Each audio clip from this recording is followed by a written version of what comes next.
ഇത് നമ്മള് റോബോട്ടിക് ആം എന്ന് പറയും. നമ്മുടെ മനുഷ്യന്റെ കൈ എങ്ങനെ പ്രവർത്തിക്കുന്നോ അതേപോലെ പ്രവർത്തിക്കുന്ന റോബോട്ടാണ്. നമുക്ക് ഷോൾഡറിലെ ജോയിന്റ്, എൽബോ ജോയിന്റ്, കൈ വിരലുകൾ, അങ്ങനെ കുറെ ജോയിന്റുകളില്ലേ, അതുപോലെ റോബോട്ടിന് ഉണ്ട് ജോയിന്റുകൾ. അതായത് നമ്മുടെ കൈക്ക് എന്തൊക്കെ ചെയ്യാൻ പറ്റുമോ അത് ഈ റോബോട്ടിന് ചെയ്യാൻ പറ്റും. അപ്പോൾ ഫാക്ടറികളിൽ നിന്നൊക്കെ പറയുമ്പോൾ ഇതിന്റെ വലിയ വേർഷൻസ് ആയിരിക്കും ഇരിക്കുന്നത്. ഒരു കാർ വരെ എടുത്ത് മാറ്റി വയ്ക്കാൻ കേബിൾ ആയിട്ടുള്ള റോബോട്ടായിരിക്കും ഫാക്ടറികളിലൊക്കെ ഇരിക്കുന്നത്. അപ്പോൾ നമ്മൾ അല്ലാതെ റോബോട്ടിക് സർജറി എന്നൊക്കെ കേട്ടില്ലേ, അതുപോലെ സർജറി ചെയ്യുന്നേയും എല്ലാം ഇതുപോലത്തെ റോബോട്ടിക് ആംസ് ആണ് സർജറി ചെയ്യുന്ന കാര്യങ്ങളെല്ലാം. റോബോട്ടിന്റെ വിരലെന്നൊരു പാട്ട് പറഞ്ഞ് അടിച്ചിരുന്നില്ലായിരുന്നു. ആ പാട്ട് പറയുന്നത് എൻഡ് എഫക്ടർ എന്ന് പറയും. നമുക്ക് ആ എൻഡ് എഫക്ടർ മാറ്റി റോബോട്ടിന്റെ യൂസ് മാറ്റാൻ പറ്റും. ഇതുപോലെ ബ്ലോക്ക് പോലത്തെ റോക്കറ്റ് ആണെങ്കിൽ ഇത് മതി, ഗ്രിപ്പർ എന്ന് പറയും. അപ്പം അങ്ങനത്തെ അല്ല, നമുക്കൊരു പരന്ന് ഒത്തിരി എടുക്കണ്ട. അങ്ങനെയാണെങ്കിൽ നമുക്ക് ഇത് പറ്റത്തില്ല. അതിന് യൂസ് ചെയ്യുന്നത് വാക്യൂം സെക്ഷൻ കപ്പ് എന്ന് പറയും. അതാകുമ്പോൾ നമുക്ക് എയർ യൂസ് ചെയ്ത് സക്ക് ചെയ്ത് പിടിച്ചോളും. ഈ സെയിം റോബോട്ട് തന്നെ അവിടെയും കാണും.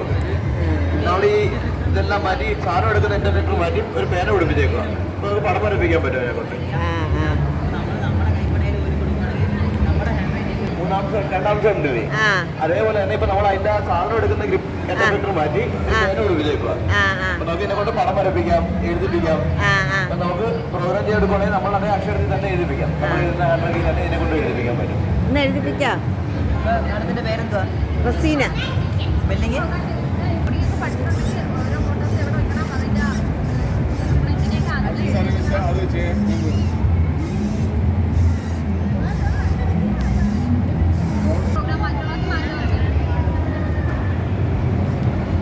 എന്റെ പേരെഴുതുവാ, റസീന.